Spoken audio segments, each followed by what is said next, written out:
But at this point, it seems like the Reaver is headed to that cove. Are you guys saying Making anything? landfall? Says Kian to the wherever she's standing next to the crew. Word has it we're gonna anchor offshore and take a boat in and maybe get some fresh supplies. Jorrack goes below, and a few minutes later, he comes back up with his trench coat and his fedora. Okay, I'm ready.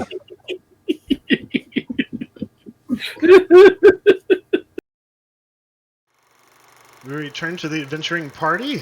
Okay. Sneak around. Sneak. Okay, they're coming. Run away. Run away. That's the first time I've just like had fun with a match in a long time. Hey there, role players, gamers, geeks, freaks, and everyone in between.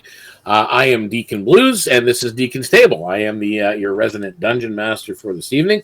I want to say welcome, of course, to everybody, and point to the little ticker going across the bottom.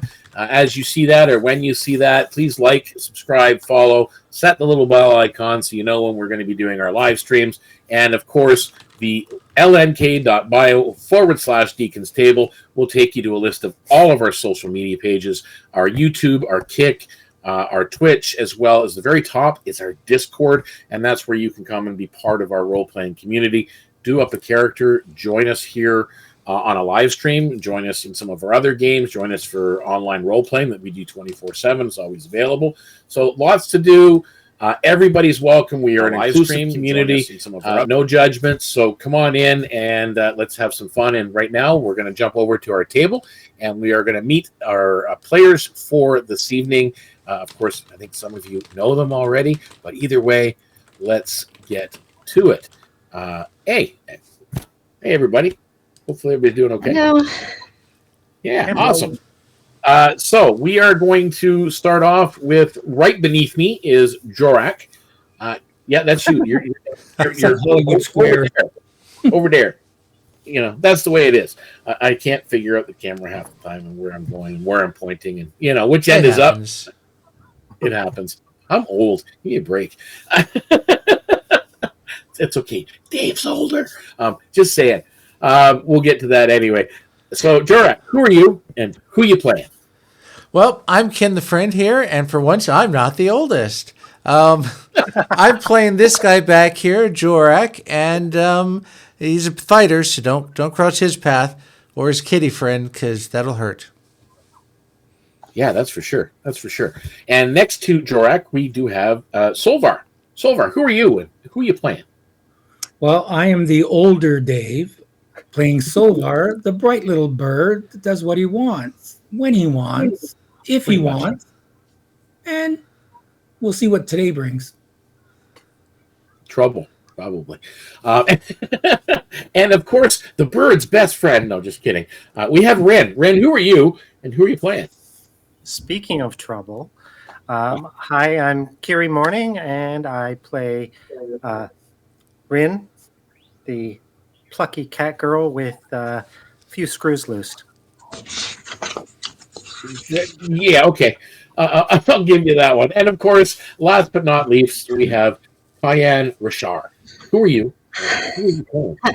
Hi there, I'm Jenny, and I'm playing Kian Reshar. She is a serpent tail, which is like a sea kind of lizard folk, if you're familiar with those at all. And she is a covenant class, which is a little bit like a warlock, a little bit cleric, a little bit paladin, all in one. Excellent, excellent. 1 second, guys. This is bad timing.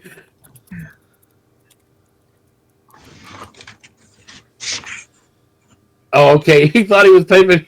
He thought he was coming here. He was typing in the Discord. So we'll have a new viewer in a second. Okay, so this is our special members of the crew of the Scarlet Reaver. The Scarlet Reaver is captained by this guy, Captain Darius Redblade Vane. He and his senior officers run the Scarlet Reaver. Scarlet Reaver is a member of a larger pirate faction known as the Crimson Gale. The Scarlet Reaver, though, is pretty much their flagship. It's noted, it's most in the notoriety throughout the region as being trouble in most cases. So that is who we are, and this group has been chosen by the captain to be the foundations of his elite crew, or his elite strike force, shall we say, perhaps, as a good way of putting it. So they are on the ship. Currently, they are in Lowforge. That is one of the largest and probably one of the more industrialized cities in these regions. It is on the island of Q Nargon. It is a cliff walls, white marble cliff walls that are soot stained with coal and smoke. There's forges everywhere. It's just one of those types of cities, and they have just finished securing a secret dock location hidden within a crevice of the canyon walls that they are using for the Crimson Gale to smuggle in and out the goods that they want. And right now, the Scarlet Reaver is loaded with goods and headed out for, well, perhaps trouble. And hello, Hill Knight. Welcome, welcome, welcome. Anybody else that I haven't said hi to, other than the people trying to solicit to make money to get us more views? Sorry, we're not interested for those guys, but anyway, thanks for checking in. We are going to kick things off, though, tonight, and we're going to continue because the crew did decide, or these members of the crew decided, it was time to basically leave Lowforge and go and see what adventures await them. So with that in mind, let us have a look-see where we are. Everybody ready? I'm on a boat. Yes. Yes. Good. Awesome. Steam curls from Lowforge's forge. Lowforge's forges. Boy, that's a mouthful. As dawn breaks over the city. The hidden harbor below the cliffs glow in amber light. Smoke and sea mist mingle above the masts. The Scarlet Reaver lies moored, her crimson sails furled tight, her decks lined with pale marble blocks, strapped in iron bands. The scent of salt, oil, and fear clings to the air as the final preparations begin.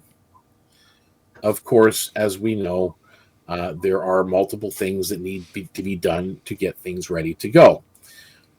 Who is going to step forward and help with securing cargo? Oh, yeah. Kian might be definitely doing do that. Yeah. That's a Kian task? And Jorrack said so too, I think. Okay, so the two of you are going to do it. So are you both going to roll separately, or is one of you going to do the help action for the other? Doesn't matter. I would say separate because he's still got his trench coat and fedora on, trying to make sure no one in the dock notices him. Okay. So what you guys are doing right now, so Kian comes forward. Some of the other crewmen are there doing their jobs as well. But you guys are looked up to at this point. You have a better rapport amongst the crew of the ship, so they do look to you with respect for the most part. Obviously, the officers are a little bit different, but the crew themselves, you are pretty well respected at this point. You are lashing marble crates and bracing the hold for. They are crates. They are in there crates. Are crates. Well, there are Correct. things in crates. Yes. Yeah, I was going to suggest we disguise the marble, if not. Yeah, that's okay. That's actually a really good idea. So you're suggesting literally, because they are in slabs, right? The marbles in slabs. It'll take a little bit of more time to do that, to transfer, because right now the marble is laid out on the deck and it's been bound with iron strapping to hold it in place. So in order to, you have to break that down and get it and build, you actually probably build crates around it. So let's do. That's what I'm thinking. Let's do athletics checks for Kian and Jorrack. Okay, that's an 18. Okay. Ha ha! That's a 22. Oh, nice. So you guide the crew with your help, and you manage to you unbound the marble. It takes a while because again there are lots of crewmen, but they're helping, and there are other ships. As you know, there were 4 other Crimson Gale ships that have come into port. They are using this secret harbor for their uses as well. So you do have some of their crew helping because they're staying while you guys are going. So you do manage to do that. It does take some time. It pretty well takes the most better part of the whole day just to do that, just to work with the marble, and the rest of the crew will be taking care of the rest of the stuff. There's a lot of work going on, as you guys can imagine. There's a lot of orders being barked by the first mate, by the quartermaster. The crewmen are usually more than happy to oblige, but you know yourselves that the morale tends to drop. Do either Solvarr or Rynn want to step up and maybe help the crew with their morale? Okay, so Rynn, you want to do that, and how do you profess to do that? She is going to sing and dance and flirt with them just enough to boost their spirits, but not enough to distract them from their work. Okay, well put.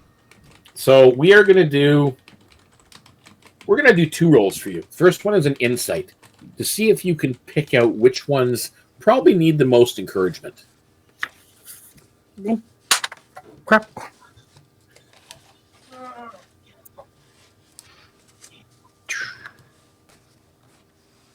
19, 20, 21. 21. Yeah, you pick out a couple of individuals that really they're ho-humming about things. The marble's been on, like they spent all day working getting the stuff on board the ship, or it was 2 days ago, and then last night was wrapping the metal bindings around it, and now of course it's unbinding it and putting it in building crates around it. So they're getting a little frustrated. You do isolate one individual. He's one of the deckhands. He's very nervous, and he claims that last night he heard the marble breathe, and he's honestly afraid. Say that last part again. He's honestly afraid. He says he heard the marble breathe, and he's really at the root of a lot of this negative energy that's kind of going, because he's got, again, people are superstitious. Pirates are just the same. They're superstitious. I think pirates are more superstitious. Yeah, and it's spreading, and people are just tired as well. So we're going to get to that part of it though. But you've isolated this one individual. So what are you doing with him or saying to him? You can try an Arcana check if you want, because he says he heard the marble breathe. Okay, let's try that.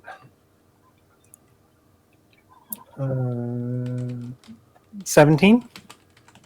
Okay, so you take a moment to kind of you're listening to him, and at the same time you're focusing on some of the marble that's still there on the deck. You sense faint magical resonance coming from the marble. It's not a spell or a glyph or anything like that. It's like core magical energy that at times can give off sounds that may appear to be breathing. So taking some time, you're able to explain this to the deckhand, and now because of that and your other morale boosting techniques, I need a persuasion check. I was kind of hoping for performance, but well, okay, let's do that. Let's do performance. Okay, cool. 23. 23. All right. So the entire crew is more like you've got sailors that are kind of like blushing here and there. Pirates don't blush much, but there's a few that you've got to that point. And you do manage to calm this down. right down. Like this deckhand is like, oh, okay. If that's what it is, his fear level drops. The other thing that's needing doing, and everybody's busy at this point, Solvarr, you're kind of fluttering around. Probably spend some time up in the crow's nest because it gets away from everybody, but you can watch everything. You do see the ship's navigator up near the helm, and he's got some charts out on the deck being weighted down, and it looks like he's plotting some courses for the ship, but getting ready to go. Would you be interested in giving him a hand or checking out what he's doing? Me? Yeah. Oh, okay. I didn't know if you were still talking to. No. You're the only. They're all busy doing work stuff, but you're kind of watching and overseeing. And what you noticed, the one thing that stands out is this navigator, and he's standing there scratching his head once in a while and trying to plot a course. And Well, I'll go. I will come down a bit and kind of observe what he's doing at first, whether he's struggling to do what he's doing. Does it make me a survival check? Survival? Yeah.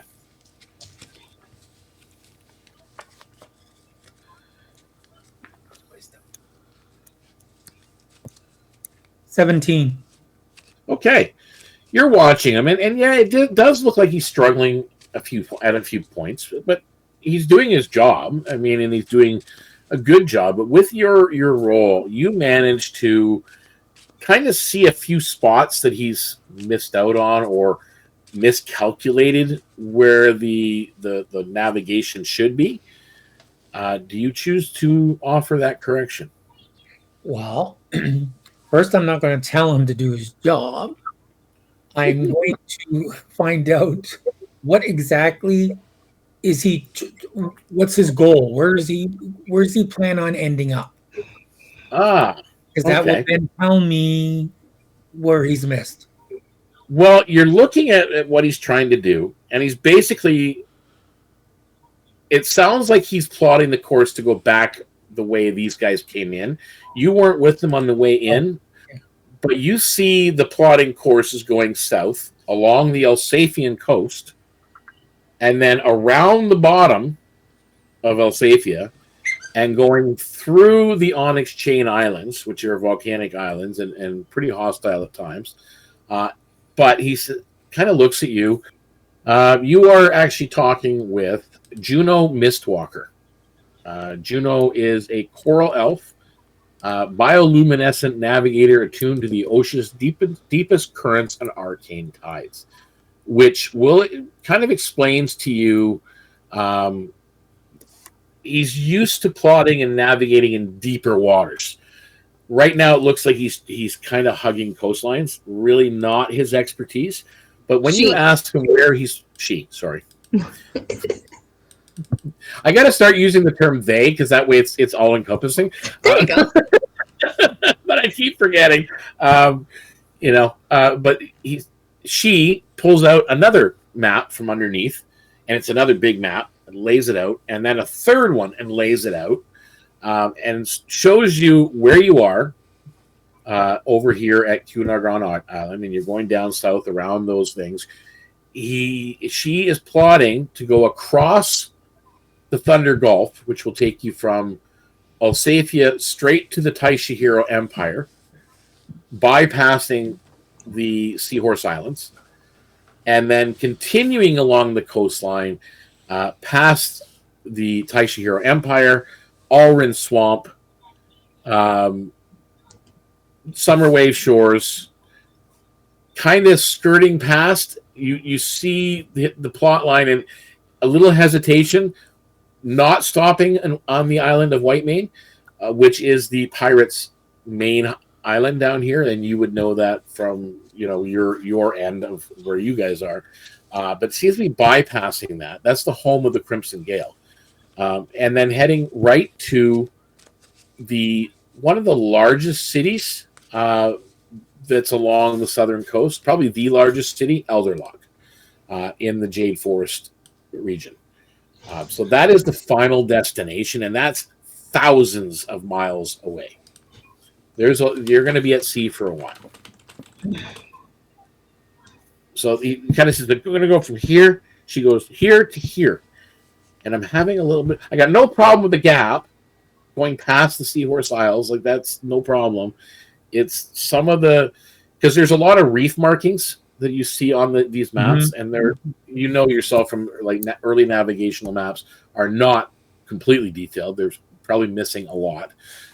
So trying to plot the course, and you see with that roll, you noticed a few better routes that she could be plotting. Okay.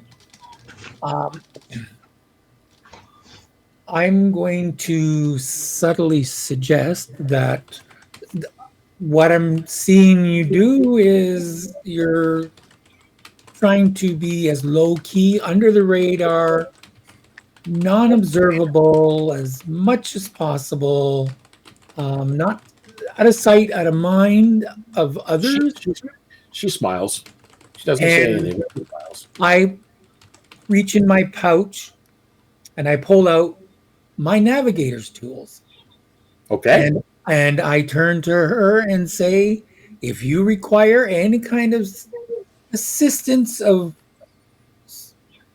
stealthily getting to our destination, just let me know. Okay. I'm here to help you. So you, Solvarr, at this point, you will get a +1 rapport with Juno Mistwalker. Ooh. She likes you. Oh, We're probably the same height. Well, with you flying and fluttering above the air, maybe, yeah.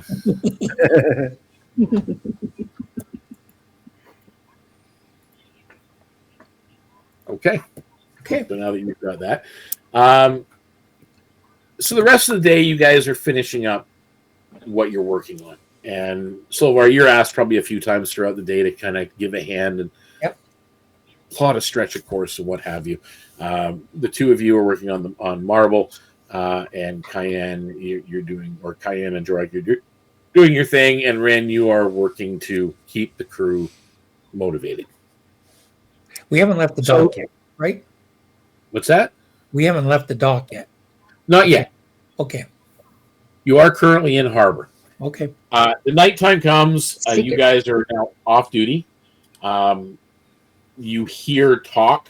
No one said anything directly to you yet, but you hear talk among the officers that they plan on leaving. First thing in the morning, most likely. Are you guys doing anything or looking to get anything off the ship before you leave? tavern. Sorry? Tavern. You want to go drinking? Okay. Yeah. I'm going to fly up to the crow's nest, and I just want to observe anything suspicious going around the ship because I don't feel comfortable yet. Pirate ship. Everything's suspicious. Okay. What about Kian and Jorrack? What are you two up to? Come on, Jorrack. Come drinking with me. Jorrack has to make a stop to pick up some supplies. He wants to get a good supply of boiled linseed oil, help with maintaining the ship's weapons. Once he's got that, he will kind of be the dedicated walker for Rynn as he watches over her. Yeah, exactly. Okay. And Kian, what about you? What are your plans for the evening? Well, Kian, nobody else can see her right now. They don't know where she went because she went down to the galley and got a cup of hot soup and a cup of mulled cider and back up onto the deck, whispered something into Garrick's ear, and found a tiny little hole between some crates to hunker down in. And she's going to be guarding the ship secretly and listening. Okay. So, first of all, you can make me a stealth check because you want to tuck yourself away. But nobody's looking. Oh, good. That's a stealth. 23. Okay. I rolled on You are I think we're we're pretty wasting all our high rolls here. Yeah, you're pretty you're pretty No. well. You're pretty well hidden. You've got your soup. You're settled in.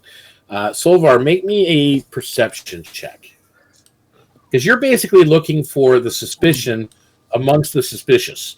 So you're looking for the odd one out, maybe the one that's not suspicious looking.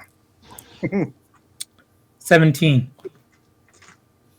You scour the deck of this ship. There's nobody. I mean, you recognize that the crew of this ship seems pretty tight. You do notice the 4 other ship crews. There are a few of their crew still mingling with the crew here on the Reaver, and vice versa. You know, they're coming and going. There's a lot of activity on the docks because it's not completely built yet. Like this little port they're doing. There's a lot of construction still going on, but that's kind of stopped for the night. There's small groups. There's barrels that have been set up. There are fires going because the mist is spraying, and it's a little bit cool because again, you're in an ocean area and you are tucked into a crevice with ocean spray coming in. So yeah, you're seeing that, and you really aren't seeing anything out of the ordinary. I mean, you spot little things that there's nothing really like you kind of pay attention a little bit longer. You know, that person's okay. They're just feeling a little bit odd or whatever.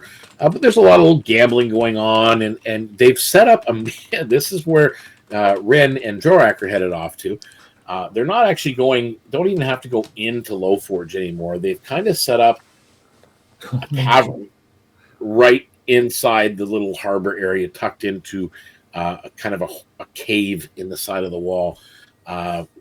There's someone you see that looks like someone is trying to, and you see this from up there, Solvarr. Someone is trying to turn it into a tavern. It's not complete. There's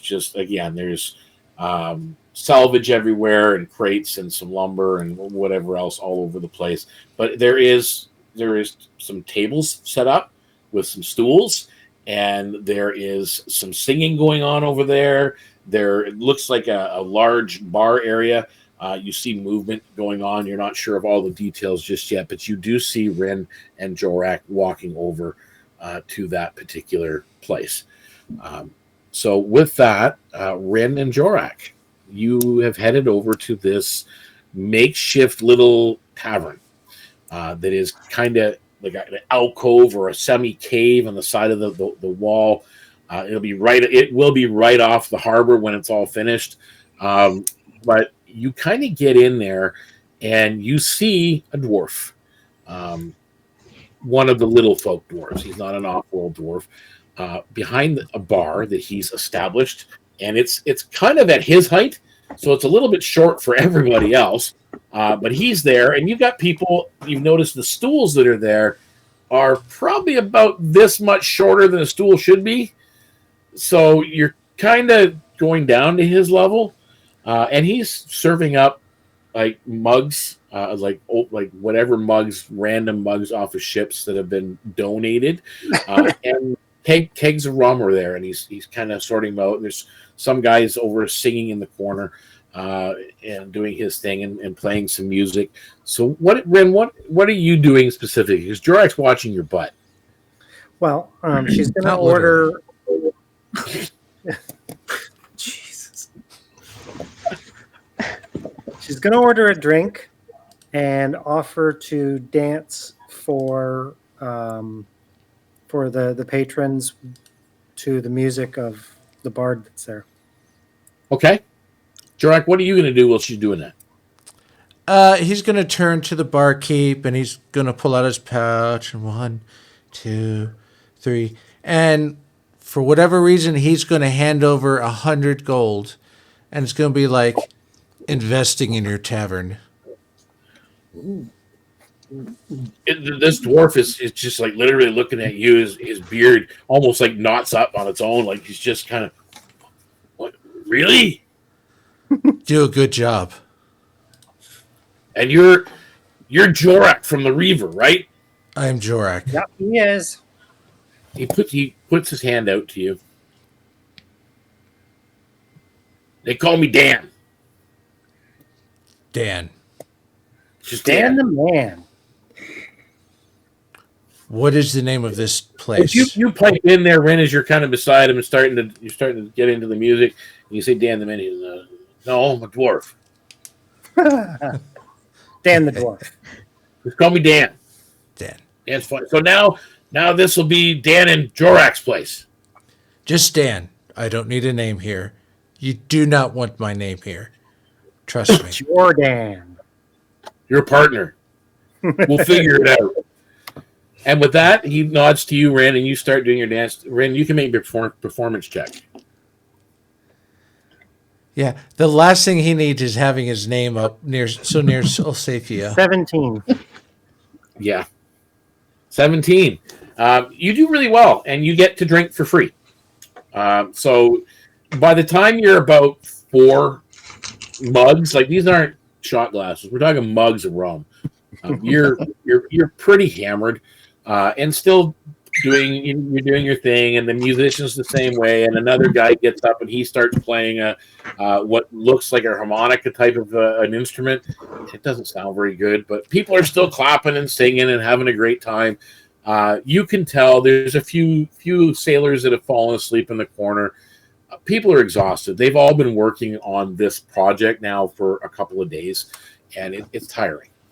So it's kind of, and they're just letting loose and having some fun. Well, that was why I wanted to come here. Exactly. So you have a great time. Jorrack, make sure you get back to the ship safely. You're back on board. Jorrack, make a note on your sheet that you are partner in Dan's place in Low Forge. Got it. Wasn't intended that way, but got it. No, but you know what? You just offered 100 gold pieces to a grumpy old dwarven retired pirate. Yep. Well, tell me, do we have a cleric on board that undrunk these guys so they could be functional tomorrow? They're going to be pretty hungover. Well, Rynn might be pretty hungover in the morning. They're pirates. Fine. You eventually do find sleep. You do find sleep. In the morning, Rynn, I need you to make me a Constitution saving throw, please. Oh, boy.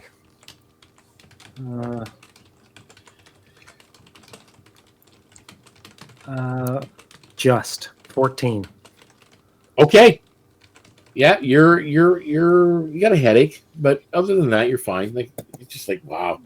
That was a great night. Oh. Yeah, you guys had a blast. Even Jorrack. I mean, you had great conversations with Dan, the dwarf, and he kind of understands the fact you don't want your name out there. You kind of made him understand that whole thing. So, as you guys are waking, there's Rynn and Jorrack. You obviously you see each other. You see the rest of the crew. Everybody's there. Kian rises out of her spot in the daylight. Kian, are you coming out of the spot now, or are you staying hidden? In the daylight, she'll come out. Okay. Suddenly, Kian appears out of nowhere. Ah. She's just like, she wasn't there a minute ago, but she just came out from like some barrel, like a barrel and a couple crates, and there she is. So you kind of flutter around. You still have the best view of anything on the ship. But as you guys are kind of realizing everybody and doing head counts, you know that the Reaver is still down 2 crewmen. So that's going to be something that is, I mean, right now you're down to 28 crew, plus the officers and the captain. And you hear from above deck, because you guys are, Kian, you are on deck. So the rest of you have come up, and from up above near the helm, you hear Captain Vane's voice. Cast off! Captain Vane command echoes across the harbor, especially in this kind of crevice area. So you hear it. You do notice, Solvarr, you notice other crew from other ships look towards the Reaver as the captain shouts that. The Reaver starts to drift. The crewmen are untying the moorings, and it starts to drift out a little bit and away from this hidden harbor and away from the main harbor of Lowforge. Drifting from the moorings, the crimson sails catch the dawn's first breath. The forges fade to smoldering dots on the horizon as the cutter slides east towards Alsafia. The sea calm and vast before her. For a heartbeat, the voyage feels blessed. It's a great, it's been a great morning. It turns into a great day. As you go, and you're probably, the day passes, you spend the night, and you're still, of course, at sea. And the next morning, all of a sudden, there is a tremor from below. From below. It's a single tremor. It runs through the deck. You can feel it, deep and soft as a sigh. What are you doing? Does anybody want to investigate that, or you want to investigate? But you notice, Solvarr, you've been watching the crew a lot. You notice right off the bat that after that tremor, the superstition level of the crew just went up like 5 notches. So they're up there. So someone might need to step in and keep people under control. But I'm letting you know. But you want to investigate, Rynn. Guys, relax. So are you okay, Rynn? Are you doing the crew, keeping them under control, or are you going to go down and investigate in the hold? Well, she wanted to alleviate everybody's fears, and then she says, "I got this," and go down to check it out. Okay. That sound. I will. Does anybody want to help with the crew? Anybody want to help? Subside them? Yeah, to keep them calm. Sure. I think I'm going to put out a little song, little dance. So you're doing a. Okay, and walks up to your shoulders and says, yes, play. Okay, so you're doing a performance, Solvarr, and what were you doing, Kian? Walked up to Solvar's shoulder and said, yes, do, play. Something soothing, calming. Dance, okay. Dance. So performance or persuasion, it's your choice. So I guess I'm helping him by. Yeah, so you can do it with advantage. Yeah. You can do so with advantage. Encouraging him. 13 and 6, 19. That sound, Kian? 19. Okay. Are you making that sound? What sound? It's like a. There's like a crunching sound in the background. It's consistent. We don't know who it is. Nope. I'm doing this, but that's about it. Anyway, it sounds like something like sanding or something. Yeah, it sounds like that. Yeah. No. It's not doing it now. It's just funny when it happens. Can you guys so out there hear it? You do manage to keep the crew under control. Okay. You stop rumors from spreading because, again, you notice right off one person says something and then the next person says something and it changes, and it was starting to go, and you interrupted by providing a distraction, and that's perfect. As for Rynn, you go below deck. And you're noticing, again, you're the only one so far, and that one deckhand you told, that senses that magical resonance, or you can feel it. Something's off. So you investigate a little bit further. I need an Arcana check. The marble is crying. It's sad. 14. That's just what you needed. You notice that marble it's got an emittance of, right now you can hear the resonance again and feel it, but it's deeper.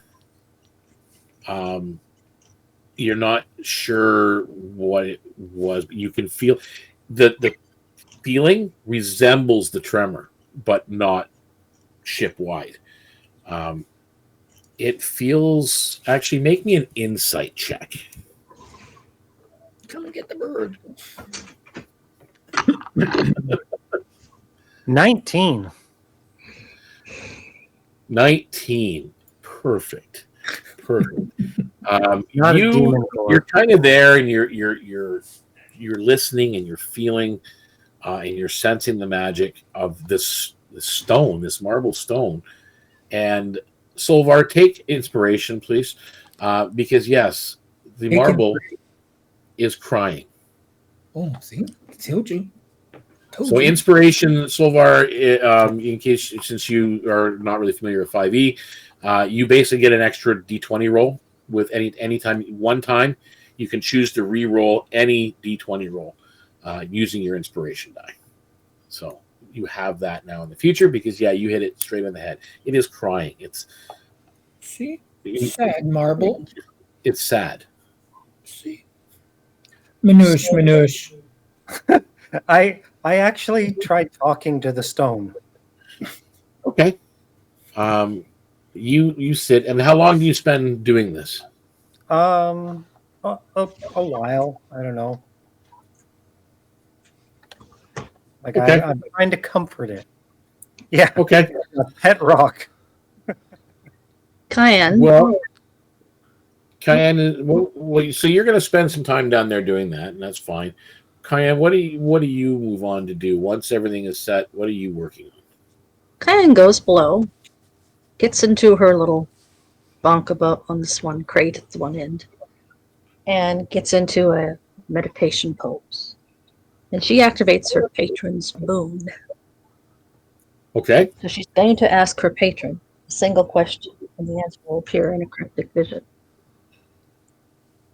And she's going to ask,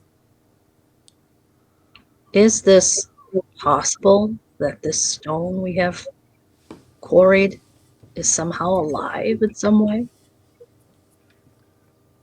Okay. That's the question she asked. Just to kind of take a step back in the meta category right now. First of all, I need you to make an Arcana check because so far Rynn is the only one that has sensed this particular activity. Oops, you were right. Sorry. It's okay. That would be 15. Sometimes we get into the rut where everybody shares everything amongst the party, but then sometimes when we're not in that particular situation, we forget and you go, "Oh, damn, I don't know that yet." 15. Okay, 15. You start to sense it after the tremor, because you've helped Solvarr and everything else, but you're sensing a resonance that there's something. Yeah, the tremor and the resonance is more what I was referring to anyway. Yeah, there's something odd though, and it's coming from the marble. So you ask your patron this, and you reach out. And what is this? Did you use this? Are you just meditating and asking, or are you using a spell? Are you using ability? It's a feature of her covenant class. Is it augury? Okay, so what's the wording on that? Patron's boon. Once per long rest, you can ask your patron a single question, and the answer appears in a cryptic vision. Okay. Let me just double check something. You have to forgive me. I'm kind of in the midst of figuring some shite out. I gotta pull up some stuff. It wasn't just that I was thinking that I heard him say that. It was more so that their experiences down in the quarry with the stone, the piece of stone she's been carrying around, the finished one, how the marble has had this weird radiance to it. It's all added together to make her ask this question. And then the humming that we had with the marble when we first got there. Yep. And now it's how we attuned with the marble.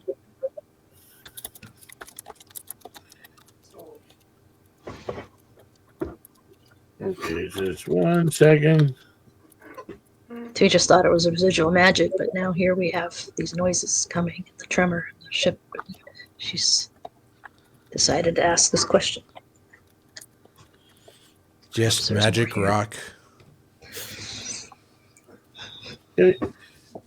I think there it is. Yeah, the marble. This is what is returned to you as you're meditating and you're focused, you're reaching out. Stone that remembers. Heart that waits. It does not sleep. It listens. Beware what wakes when thunder speaks its name.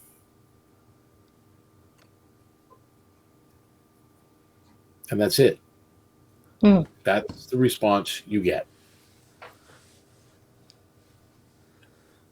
It gives you something to kind of think about. You can make a religion check.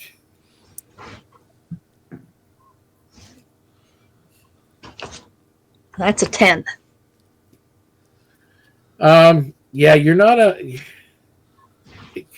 I mean, you're getting the feeling that you're being told that yes, in a way, but it's not hostile yet. But other than that, I mean, maybe it's a curse because you removed it from the island. You don't know. But other than that, you're kind of in the dark. So you spent your time meditating. You did commune, and that's the response you got. All right. So, Rynn, what do you, other than talk, like you're just spending time talking to the marble? Okay. Make me an insight check.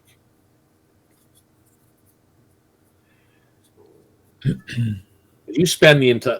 I'm going to say you probably spend the whole day here doing this, and working on 20. 20. Nice. Not in that one. You feel there's something here, but you're getting the sense this is not cursed, it's not evil or anything like that, but there is a presence in this marble. You feeling that. Solvarr, what are you doing for the course of the day while they're off? It could be a spirit, could be a possession, but it's not evil and it's not cursed. Okay, so now that the crew is settled, yeah, they're all settled. Everybody's kind of setting in as the it seems like it's a beautiful day. Play them a flute, did a little dance. Yep. A little glow. I'm going to go and check out where everybody else is because it seems as though 2 other members are missing. Okay. So, Jorrack, what are you doing as Solvarr is kind of looking around for everybody? Jorrack actually went. Everything seems to be in hand, so he went to find first mate Sylvia. Okay. So you are headed to find the first mate. So the first mate is on deck. Silva Stormborn Quinn, the Tidewalker. Yes. She is the master of ship combat and current. So you do see Silva is standing beside one of the ballistas, that are on the deck. And Solvarr, you find them. You see Jorrack talking to the first mate beside one of the large ballistas. That's the first person you find. Okay. You do not see Rynn or Kian on deck. That's why I'm asking, Jorrack, where's the other 2?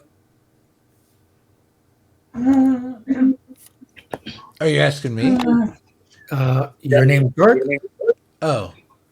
Okay, you're looking up in the air. I'm kind of walking right now. So you have to look down. No, yeah. Okay, yeah. Oh, sorry. I'm used to flying. What? Oh, okay. You're down there. Hi. So where is Rynn and Kian? So Jorrack's looking around, kind of unsure. I don't know. Okay. Silva actually looks over as you kind of came in and they were like having a chat, and she looks over to you, Solvarr, and says, "Oh, I know Rynn went down to the hold." Okay. Thank you, my lady. So Down to the hold. go down to find Rynn. As you go down, you pass Kian sitting kind of in her spot that she's known for in meditation. Okay. So you pass her by and you get down to Rynn. And Rynn's talking to the marble with her hand resting on it and talking to it.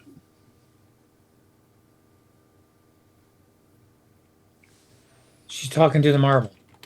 Yeah. Is that what you said? Oh, you're Rynn talking to the marble. See, nothing surprised me with Kitty Cat. Okay, what the devil are you doing? What are you doing? To Rynn? Nothing. Nothing? Just having a chat with my friend here. The rock? It's marble. So what's the conversation? Goose, it's for you. This is an A-B conversation. You can see your way out, little birdie bird. Two-way conversation. All right, I'm going to go over to Kian and just sort of observe what she's doing and if she needs assistance in any way. Okay. She's very, very quiet for a while, so you're sitting there quietly. So going back up on top of the deck, Jorrack, you are talking with the first mate. Mm-hmm. What can I do for you, Jorrack? I'm kind of looking to help reinforce the crew's courage. I know that they get flighty sometimes. I'd like to offer them like maybe some pit fighter classes, give them confidence and some techniques. If you think that's okay. That kind of look at you, and that might be a good idea. But just so you know, I mean, you're not used to the seas per se. It's really not your background. And Silva is, she is a sea folk, being a tidewalker, and she just kind of looks at you and says, "But I think that might help." Sailors in general, especially pirates, are a superstitious lot, and they tend to be a little bit on edge for obvious reasons. As I'm sure you are, as she kind of looks up and looks towards the eastern direction. You don't see Alsathia yet, but you know it's coming. You're heading towards it at this point. Mm-hmm. But yeah, that would be an idea. And she will help you during this day to organize it. Okay. To kind of have shifts of crews, so you're not taking away from tasks of crewmen. And she actually gets the captain to make it an order that they have to participate for at least an hour session. Yeah.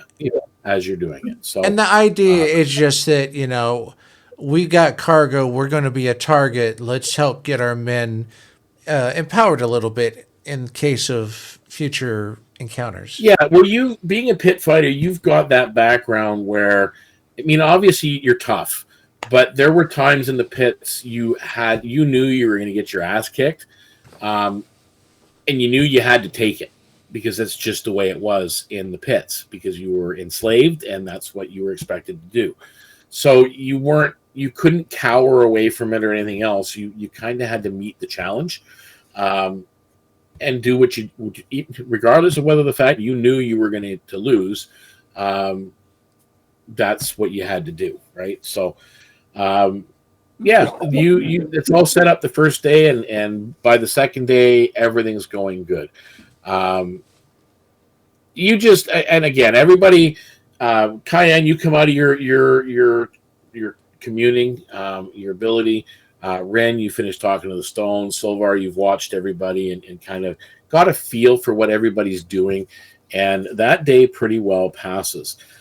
Just so you guys know, at any point in time while we're on the ship, there are interactions you can choose to do.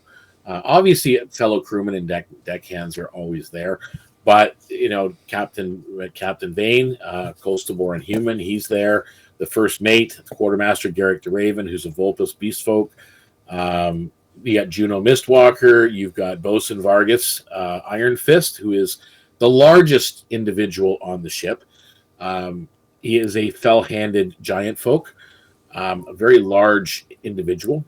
You've got the two gunners, which are not playable races or ancestries. They're cursed. They are rear rats, 100%. You know what they are. You've got some deckhands that are a lot of goblins, orcs, different tribal folk. The surgeon, who is Elise Dorn, she is a Celifern. She's a soul weaver, Celifern. Healer and interrogator, and then you've got cooks and little smugglers. They're little folk. I don't have their names currently. One is a Hairfit, and the other one is a Pip and Snap. So they're the cooks on the ship, and very sneaky. You know that about them. So at any point in time you're on the ship and you have a time aboard, you can choose if you wish to interact with them at certain times. Let me just close this up and move on to where we're supposed to be. Okay. By the third sunset, after you've left Lothforge, the coast of Elsafia glows in the distance. The Reaver's Hall hums faintly, the hall itself. And you've heard this before, that you know that the Reaver is enchanted, like many of the ships on the Southern Expanse.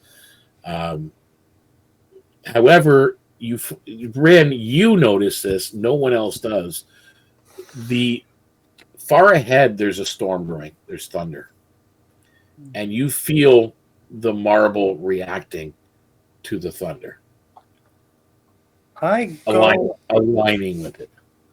I go down to the hold and I try to soothe the marble. Okay, so you spend some more time doing, with the marble. Night drapes itself across the sea. Distant lightning silhouettes the far horizon. A single flicker of stormlight marking the path east towards the coast. Below deck, that marble is humming again, steady, like a slow heartbeat of the voyage as you move forward. And we move to...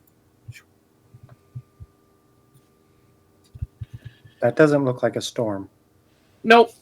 The storm passes. Like, you don't even go through it. Can I say something? Yes. Well, being that she got this cryptic vision with these words and she didn't know really what to make of it, but now that there's a storm coming, she might just make her way up to probably Garrick, since she knows him a little bit more, and say, I have a bad feeling about the storm. I did some meditation.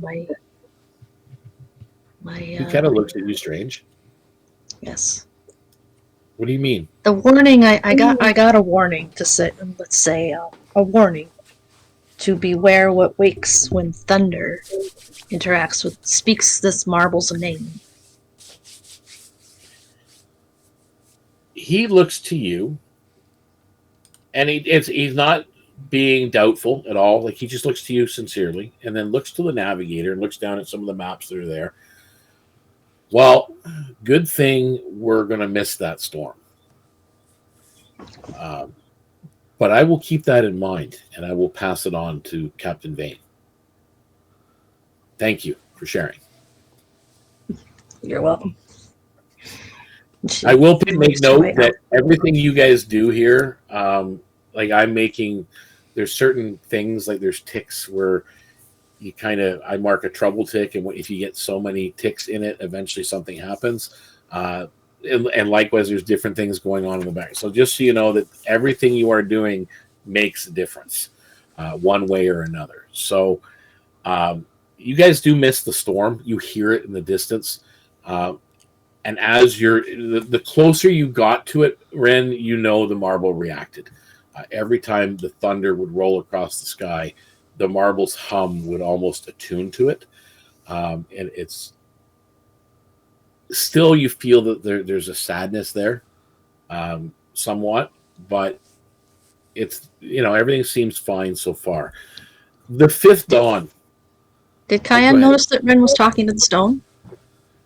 Rynn's down in the hold, so unless you specifically leave the middle deck area and go down into the cargo Well, hold. like when she went down to sleep or something, was there any time she might have seen her talking? Well, there's no sleeping in the cargo hold unless you're sleeping in the cargo hold. Oh, I thought that's where some of our berths were. Some. It's up to you guys where you want it. If you want to be in the cargo hold, yeah, you would notice that.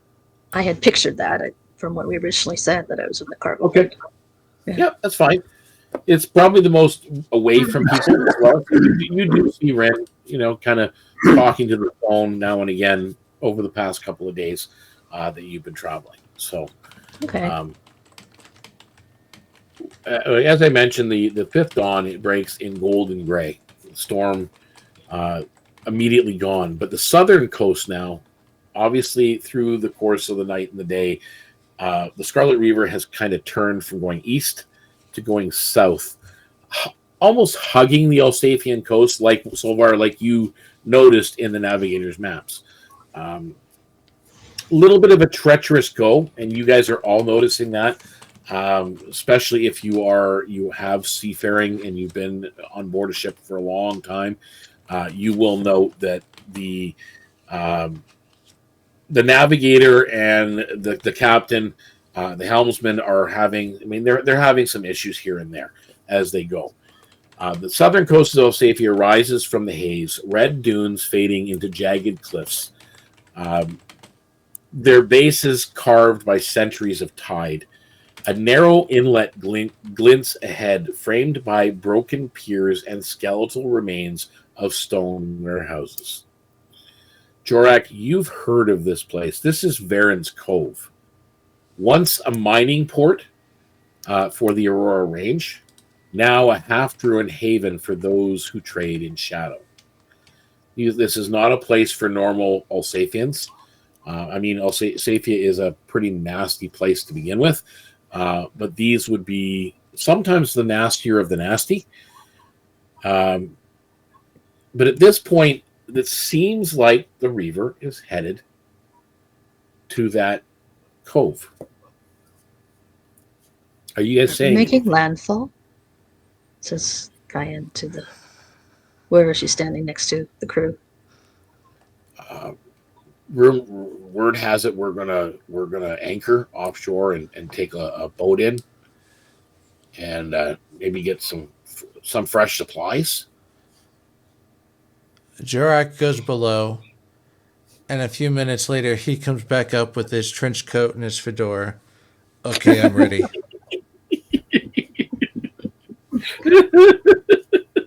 I wish I had that picture loaded. I'd put it up on the screen. It's a good one. But yeah, so he's obviously hiding as well.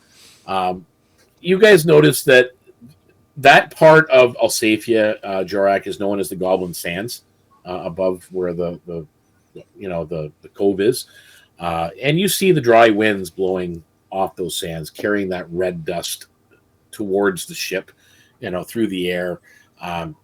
You guys notice that there's a thin layer of red sand now and again the closer you get, and sure enough, the Reaver stops and they set anchor, probably about 200 yards from the cove, and of course the shore boat is lowered down, and the four of you are approached by the captain, and kind of gives you a list.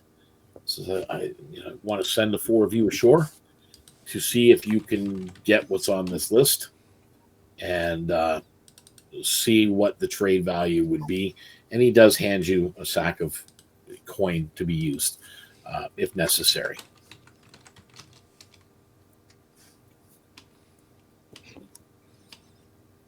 Everybody in agreement? Aye, aye, Captain.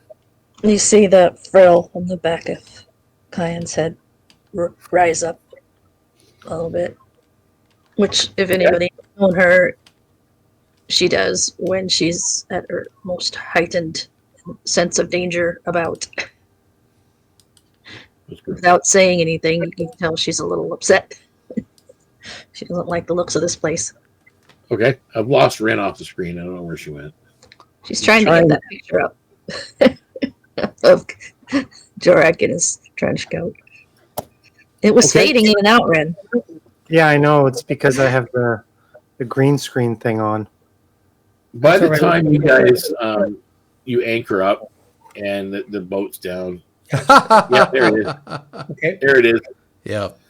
Okay. There's Jorrack at the moment, hiding under his fedora and his trench coat. You do see Jorrack as you guys are in the boat, and it's getting later in the day by the time you guys are anchored and everything's down, and you're rowing towards the shore. You do have a couple of crewmen there to help you as well to row ashore, and you notice that there some of the ruined buildings on the shoreline have the faded crest of some of the Alsacia mining guilds. It is getting closer to nightfall.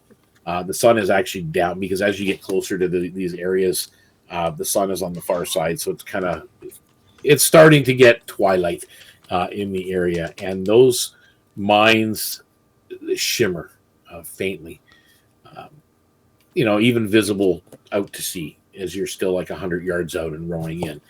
I need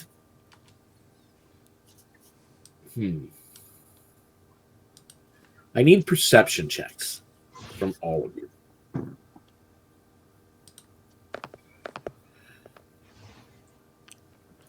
$17. Okay. 15. That's 1. 18. 15, that's 2. Okay. 17. Okay. 17. All right. So all of you noticed it. I needed 3 of you to get it. You guys, as you're rowing ahead, because again, you're not doing the most rowing, you're watching.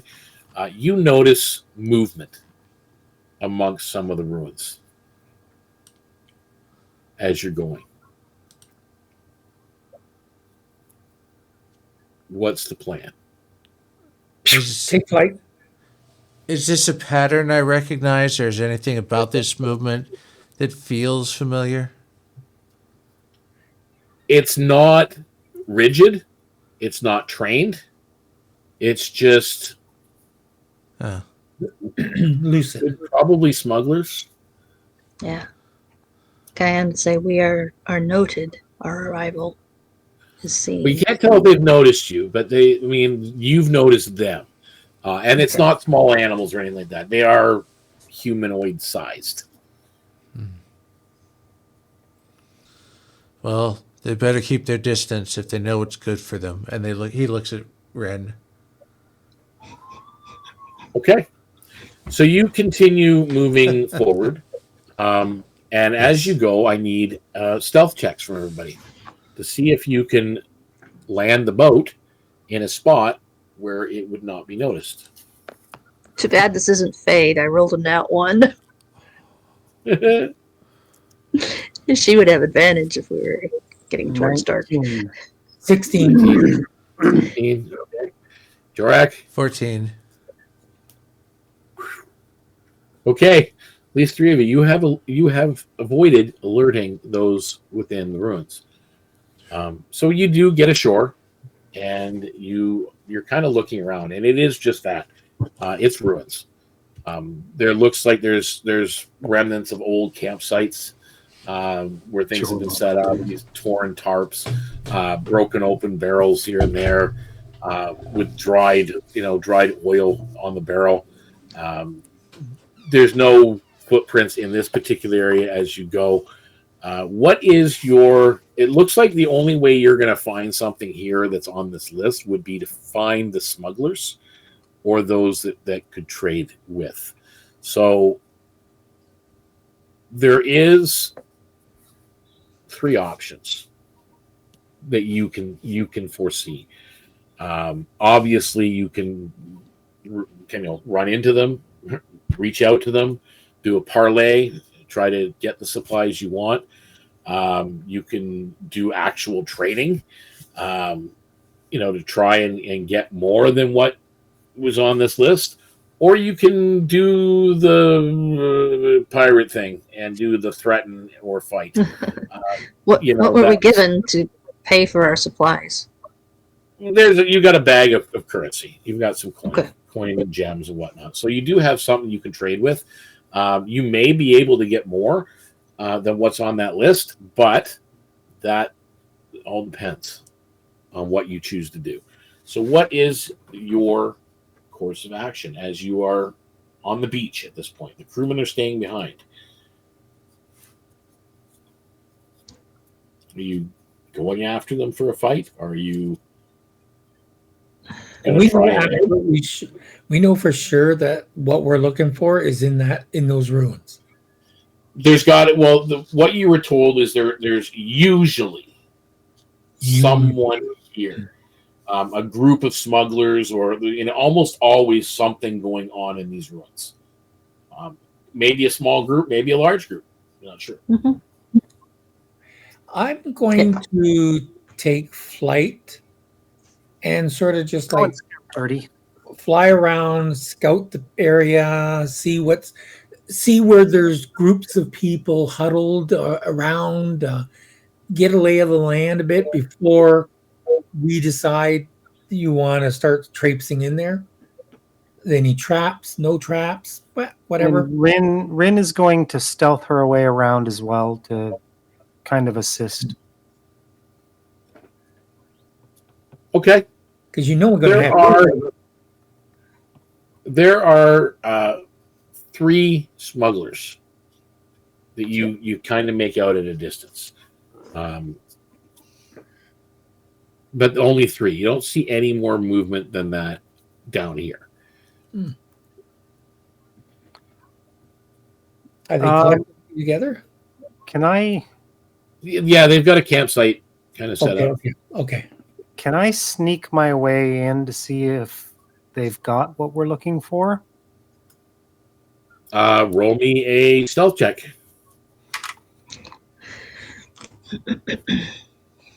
14, 15, 16, 17, 18.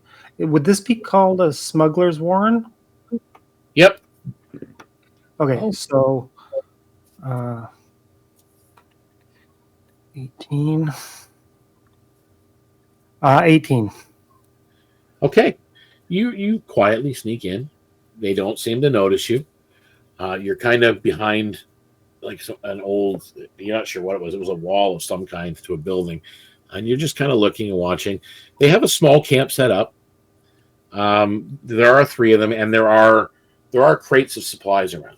Crates and barrels and different things around. Make me a perception.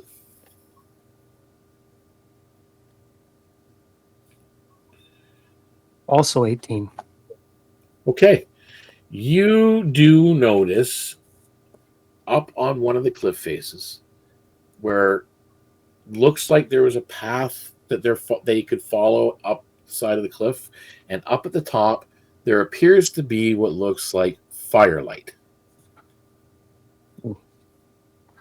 I'm gonna go investigate. So you're going to go around where they are and kind of go up? Yeah, I kind of signal back to my friends to just wait. Okay. You will need to make another stealth check with disadvantage because you're going up a cliff path.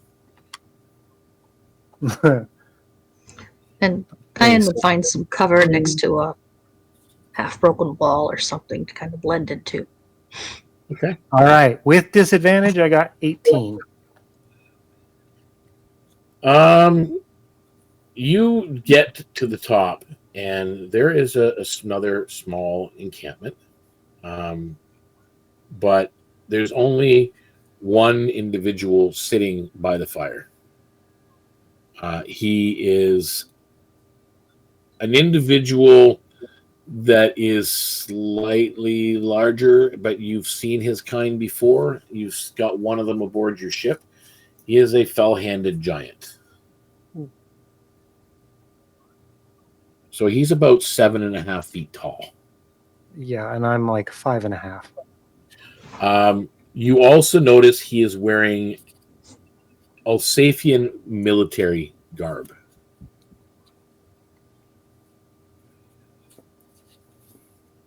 And he has not noticed me, right? Nope. Hasn't noticed you at all. And he seems to be the only one up there at the moment. All right. And there doesn't seem to be anything else around? No. All right, so I'm going to sneak my ass back down there and tell them what I found. Okay. So Rynn Well, we comes know back. that the Elsafian army does not like us, and they have our descriptions, so we need to avoid him or take him out without him seeing us. One of the smugglers, Rynn, that is at the bottom, that looked like he was in charge of the other two, is this fellow. Well, he looks real trustworthy. Yeah, probably not. That lantern should be a keg of rum. And up on the top, actually, sorry, I misraced the fellow at the top. I thought he was a fell-handed. He's not. He's a dragon folk. Oh. Oh. Still about 7 feet tall. And I'm still about 5.5. So that's what you have noticed. And you report back to these guys that that's what there is. There is 2 of them, or there's 3 of them. 3 of them down below, and there's this one guy up at the top that was noticed.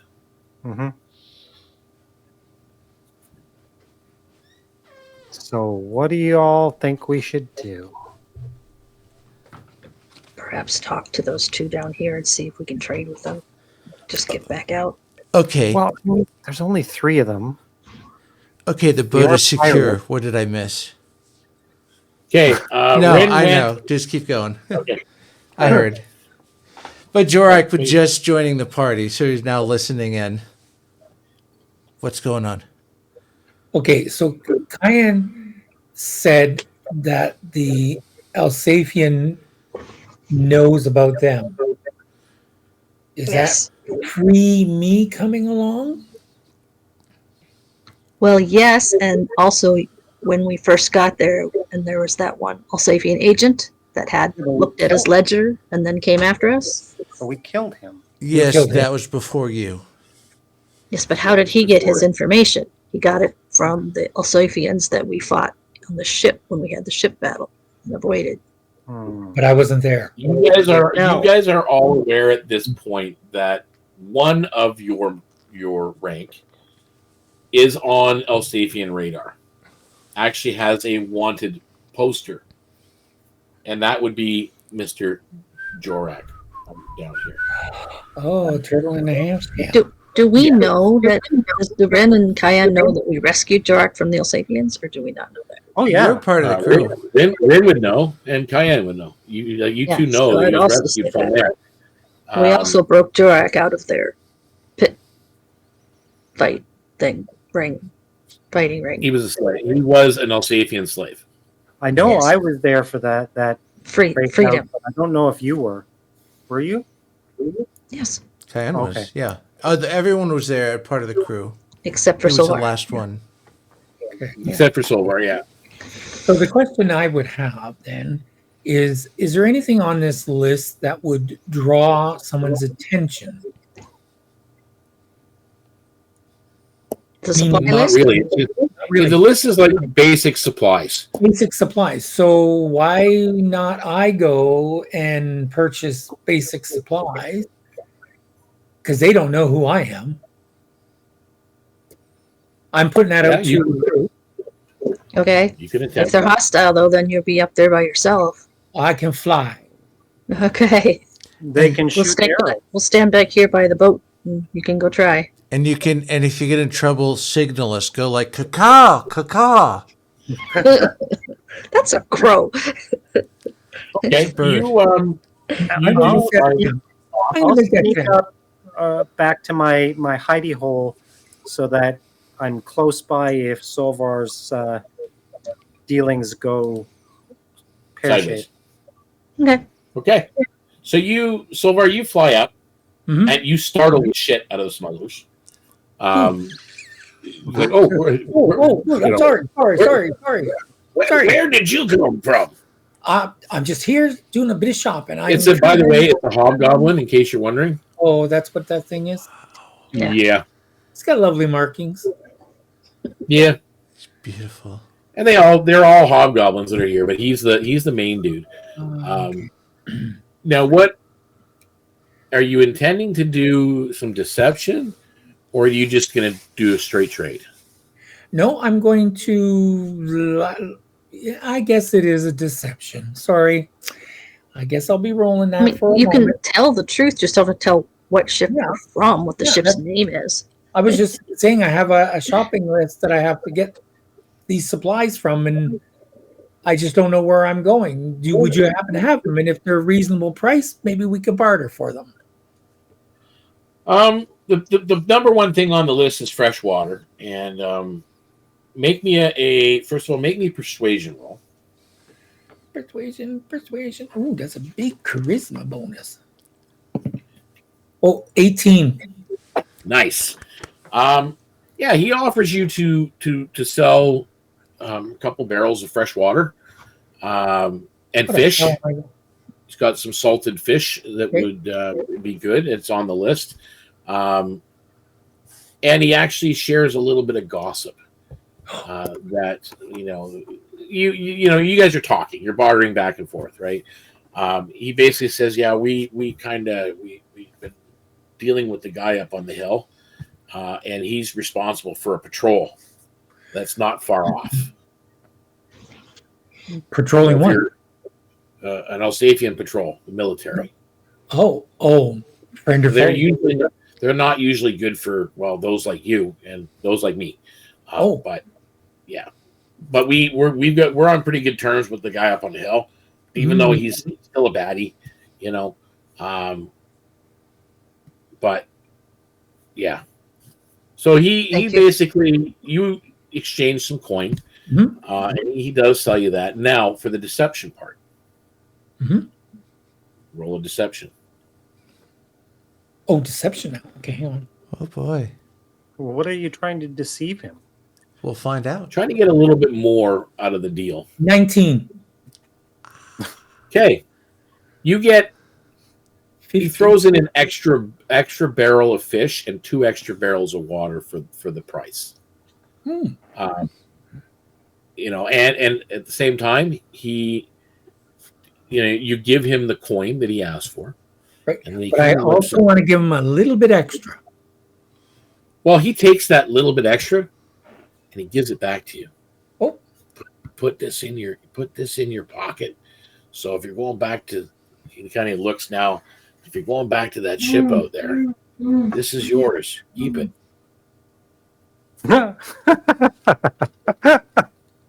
And he's handing you basically 25 gold pieces. Okay. Cha-ching. Okay. So you come back with supplies.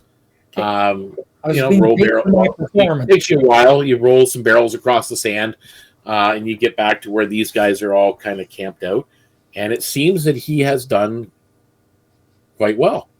Solvarr has managed to get the items off the ship. Lucky bird. Or off the traders and back to the ship. Caca. So taking a moment and loading the barrels onto your shore boat. I can't remember what they were called. And you get it back to the ship, and you return the coin to the captain. The captain's fine with everything. They count it out, but they don't know that you got a kickback. They have no idea. But that's besides the point.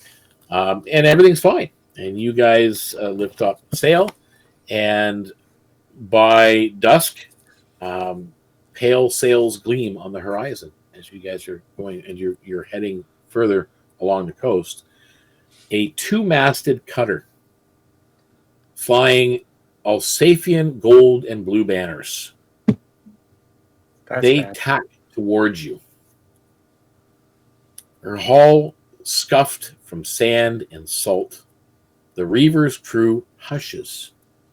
Far south, patrols don't ask questions. They simply fire first and apologize later. Does it look military? Yes. Oh. Can we outrun her, Captain? Yeah.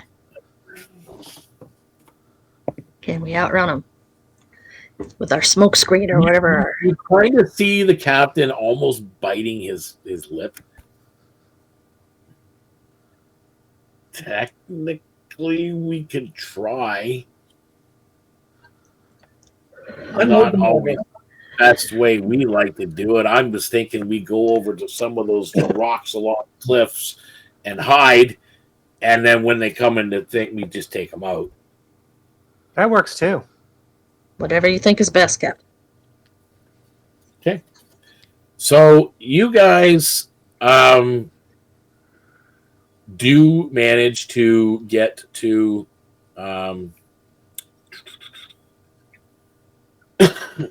into hiding, and you wait, and you wait, and you wait. Nothing happens. The captain gives the order to kind of veer out. The Elsafian ships have gone in another direction. They veered off, perhaps not wanting to. It's hard to tell. You guys know that the Reaver has a reputation, and many ships, Elsafian included, don't want a run-in with the Scarlet Reaver. However, there were two of them, and they both veered off. So either something more important has come up, or they just weren't interested, or they didn't even clock you. You're not sure. It looked like they did, but they bypassed. So you guys continue. You as you're going, you see that the ships in the south, almost like they're heading towards the Onyx chain rather than towards you. And as that particular ship patrol fades into the dusk behind you, lanterns dwindling like dying stars ahead, the coast falls away into open blue. And as time goes on, a couple days pass, and you continue. And this is what you see as open blue ahead. You know, Solvarr, from the map where you are. You have completely bypassed the Onyx chain. Yeah, I was going to say, I thought we were going there. Yeah, no, you actually bypassed the chain entirely. Okay. And you were able to successfully, thanks to your navigational help, get and hug the Elsafian coast close enough. They didn't pay any bother. You're pretty well assuming now that's probably what happened because you were so close to the coast. They assumed you were just an Elsafian trade vessel at a distance and probably veered off and ignored it. The air grows a little thick and warm, and there is lightning in the distance ahead in that blue, flickering silently on the horizon. This is the Thunder Gulf awakening. The Seahorse Isles and Kelpwood lie to the south, or lie to the north, sorry, as you're crossing this. But the ship is not turning south. It is continuing east as it goes. What's our time like? Okay. Good. Let's go. Are we here? Towards my home. Yes. By the 9th day, the world feels heavy. The winds shift. No longer from the west, but from nowhere at all. The sea darkens to ink blue, the horizon swallowed by low clouds. Static crawls along the rigging, and faint lightning dances inside the thunderheads ahead. The crew whispers of Odin's anvil, where the sky and sea were once forged together. The Reaver sails straight towards it. I need, Solvarr, a survival check for navigation.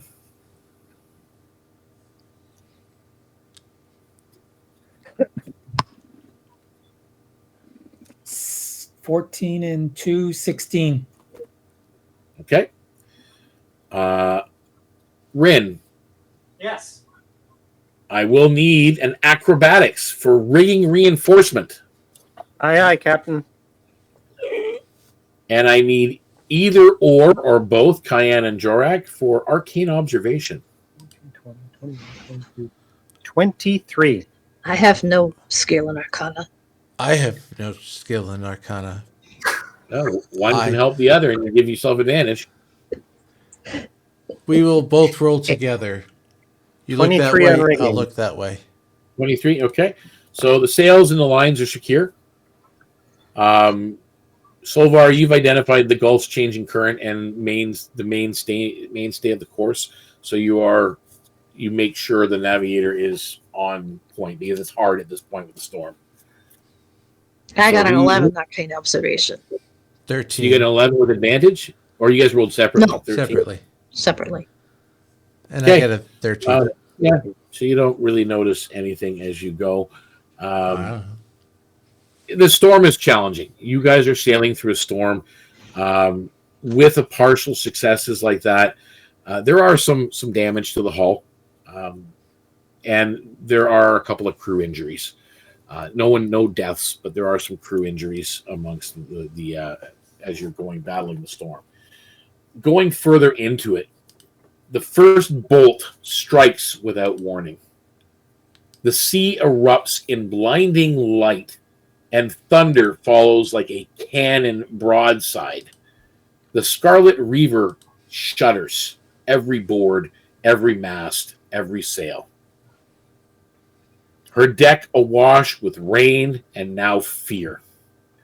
Lightning begins to web across the sky, and the marble below, you can hear it resonating, a hum, loud. Someone yells from below deck, "It's glowing!" As if answering a call to the storm. I need 3 successes before 2 failures here. I need helm control, which if someone has skill in water vehicles, I don't know if anybody has that. Nope. Nope. I didn't even know that was a skill. It's basically survival, but if you have the skill, like if you have the skill mentioned, water vehicles, you get to add your proficiency bonus to it. I do not. Okay. Do not. There's sail management, which is athletics or acrobatics, That would be me. but there's also arcane stabilization, which is an arcana. That would I not have be me. Arcana. Okay, so Solvarr, you can do the arcane stabilization, and the last one option is crew command, to persuade or intimidate to keep the sailors from panicking and freaking the hell out. I'll do that. Okay, Crew command. so let's do the sail Intimidation. management first. Sail management. Management first. So you're gonna do our acrobatics or athletics. Oh, acrobatics, always. As the main sail, the 18. rope snaps. 18. Grab With the an rope. 18, Grab the rope and well, you literally have to leap off the rigging towards the open waves of the water to grab that rope and then swing back around with the 18 to secure the mainsail. Looks like it was gonna rip off. Arcane stabilization. So you can go down below deck. The marble is glowing. It's like a beautiful white glow, and there's a hum. I need an Arcana check. I did. I have 19 and 2s, 21. Okay, so you counter the resonance with your own. I do my own humming and singing. Yeah, your own humming back, and you counter that resonance. Okay. Kian, the crew command. Yeah. Intimidation. Okay, 21. nice. So you guys managed to keep everything at bay as you're going through the storm, and you guys weather the storm through. There is movement. The lightning is just you've never seen anything like this as a storm. The fact that the lightning seems to be coming from everywhere, the wind seems to be coming from everywhere. There seems to be movement in the water. You're not sure, but you're pretty sure of it. are we near Taishihiro? You're getting there, yeah. Okay. So this is not something that might spark a memory. Not yet. Throughout the night, you guys are battling the storm. You're everybody gets 1 level of exhaustion. Oh. Yeah. 1 level of exhaustion normally would be something different, but for us, it is -2 to all your rolls. Ew. Jorrack would see if he could go up on deck and be like, I love storms, Thara, but can we calm this one down just a bit? Some people are trying to sleep. Please. You do manage to get through it. By dawn, though, the sea lies still. Steam rises from the deck as sunlight filters through clouds. The storm is gone, but that low hum lingers in the hull. Not in the marble, but in the hull. When the hold is checked, Yeah. you were there, one of the marble blocks is still glowing faintly from within, like a vein of light that wasn't there before. Whatever force touched it in the storm seems to have awakened something. Now, would I have sensed any of this because of my previous communing? Not yet, because Solvarr was the one who went down to counter the resonance while you were doing all the rigging stuff during the storm. So he's the first one that notices this. Well, I was just wondering, maybe because I'd been like communing with the stone all that time, it might have like sparked something in me. Yeah. You're going to scratch the marble, okay? Like Yeah. the touch of the feather, the feathery touch. So of the bird. Reaver Scribe's intact. You guys all can write this down. You have a boon of storm-tested crew. Storm-tested You crew. can use that boon at any time. It will give you advantage on one future shipborne check.